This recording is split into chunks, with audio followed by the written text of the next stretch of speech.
Cartas de recomendação fazem parte do processo de candidatura à maioria das faculdades e também empregos nos Estados Unidos. Na cultura norte-americana, não se valoriza tanto carimbos, certificados e carteiras de trabalho. Em vez disso, a gente valoriza muito a testemunho dos outros sobre você e sobre suas conquistas. As cartas são uma ótima oportunidade para o aluno mostrar quem ele é dentro e fora da sala de aula, porque os admissions officers estão tentando imaginar como cada aluno vai se enturmar no campus. Eles não estão te julgando, comparando vocês um por um. Eles estão tentando imaginar e criar a melhor turma possível para aproveitar de todas as oportunidades que a universidade oferece. As cartas são uma chance ótima de melhorar sua candidatura. Mas muitos brasileiros desperdiçam essa oportunidade por cometer esses 7 erros que vamos falar sobre hoje. O primeiro erro é achar que mais é melhor. Em geral, você vai ter a oportunidade de mandar 3 cartas. Um de um counselor, ou coordenador do ensino médio, diretor, psicopedagoga. E também cartas de 2 professores. Normalmente eles querem um de humanas ou línguas e um de exatas ou matemática. Eles querem ver você de todos os lados, não só nos cursos que você se dá melhor. As faculdades estão procurando nessas cartas características específicas que confirmam o que você já escreveu no seu application ou tragam nova informação, principalmente sobre como você enfrenta desafios e como você lidera com colegas e adultos, autoridades. Siga as instruções. Se a faculdade pede só uma carta, manda só uma. Se eles pedem 3, manda 3. E se você acha que não é suficiente para você e você precisa mandar mais, provavelmente é porque você não escolheu muito bem ou não conversou muito bem com os professores antes para ajudar a orientar eles a escrever sobre seus vários interesses. Desde cedo, primeiro ano, segundo ano, você precisa identificar alguns mentores, participar na sala de aula e buscar apoio. Algumas faculdades aceitam cartas a mais. Eles têm um número que eles requerem e também um número que eles aceitam. Nesse caso, se você vai mandar mais do que o mínimo, você deve verificar que cada carta vai atestar a atividades diferentes, pontos da personalidade diferentes e não vão ser repetitivos, ok? Lembre que as faculdades leem milhares de applications. Você pode pensar que, é só uma carta a mais, é só 5 minutos a mais de atenção dele. Mas 5 minutos vezes 40 mil candidatos é muito tempo. Então, tenta ser respeitoso. Todo mundo vai obedecer a esses limites. E você deve obedecer também. Você não quer criar uma má impressão quebrando as regras de cara. O segundo grande erro é achar que título é importante. Presidente, pessoas famosas, pessoas ricas. Às vezes o aluno tenta ver quem é o mais importante que os pais conhecem e pedir uma carta para mostrar, eu tenho esse contato. Isso não vale nada. É uma frustração da parte deles lerem cartas que não falam nada de você. Eles querem julgar você como uma pessoa, não sei o que. Tem raras exceções. Tão raros que eu nem vou falar aqui. Pode me procurar em particular se você acha que isso pode aplicar para você. Também professores de summer school, por serem de uma faculdade de renome, não significa nada. Você deve procurar pessoas que te conhecem. Título também não deve influenciar sua escolha dentro do seu colégio. O professor formado em algum lugar famoso não vale mais do que aquele que se formou num colégio comum, numa faculdade comum. Professores brasileiros têm uma tendência de dedicar metade da carta em expor a experiência deles em vez do seu.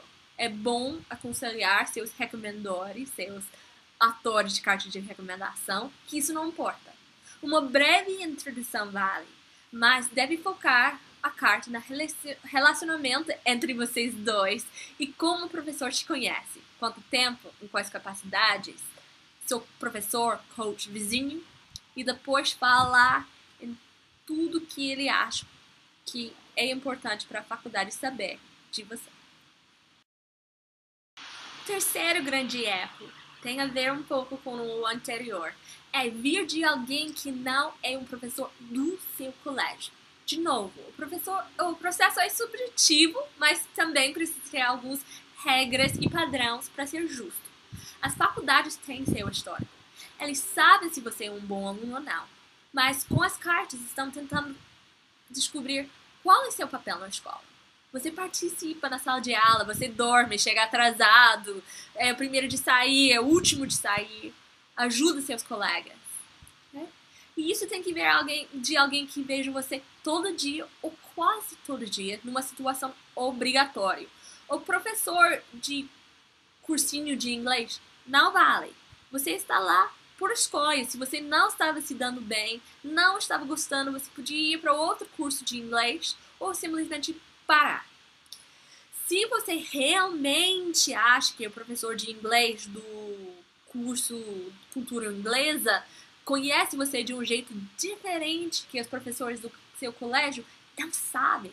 Você pode pedir uma carta, entregar aquela carta ao seu counselor e pedir para que o counselor pegue trechos daquela carta do professor de inglês e incluir na do counselor como apoio ao tudo que o counselor vai dizer.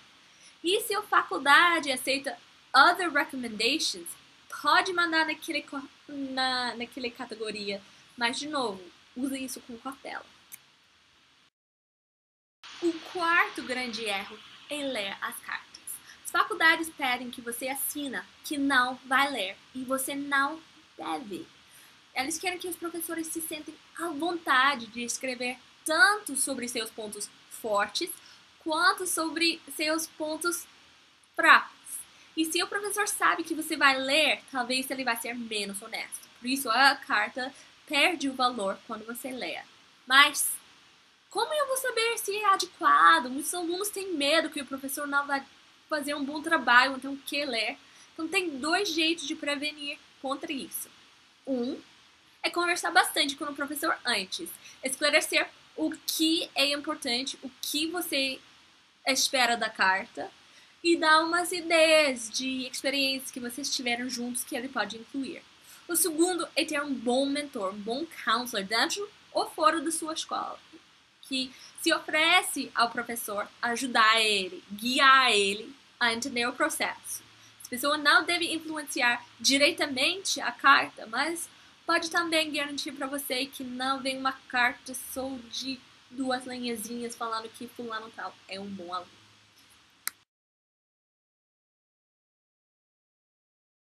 O quinto erro não vai prejudicar seu application, mas pode ser bem prejudicial à sua bolsa. Isso é confundir tradução oficial com tradução juramentada. Juramentado não existe nos Estados Unidos. A faculdade pode pedir uma tradução oficial. Para ser oficial, precisa ser traduzida por alguém capacitado. Um professor de inglês, um tradutor profissional, alguém que trabalha nisso e tem capacidade para fazer. Eles devem escrever um parágrafozinho dizendo eu, fulano tal, tradutor, formado num lugar tal, com tal experiência, juro que essa é uma tradução verdadeira. Pode achar essa frase em vários lugares na internet, escrever à mão. Tem que assinar e ter firma reconhecida. Isso é o que faz oficial. Também a tradução sempre precisa acompanhar o original. Isso vai te custar muito menos do que juramentado. O sexto erro é demorar demais em pedir. Lembra que seus professores são pessoas que têm famílias, vidas, coisas a fazer que não são escrever cartas. Isso é uma coisa que eles estão fazendo de favor. Não é obrigação deles, então dão bastante notícia para que eles podem se programar e dar a carta que você quer. Você deve pedir para a carta com pelo menos 2 meses de antecedência para dar tempo para o professor escrever, para você traduzir e para o professor depois pegar a tradução e fazer o upload no Common App. Como o quinto, o sétimo pecado também não vai influenciar a decisão das faculdades, mas tem muito a ver com caráter. É ser ingrato. O professor não precisa escrever carta. Então, é muito importante agradecer ele por fazer isso. Você deve escrever uma carta à mão, agradecendo o esforço que ele fez. Lembra, ele tirou o tempo dele para fazer um favor para você. Você pode tirar o tempo de agradecer de forma bonita. Esses são os grandes erros que brasileiros cometem na hora de pedir a carta de recomendação. Se você tem dúvidas, quer uma guia, pode entrar em contato pelo Facebook, por e-mail ou deixe uma mensagem aqui nos comentários. Eu desejo muito boa sorte para todos os alunos e seus professores.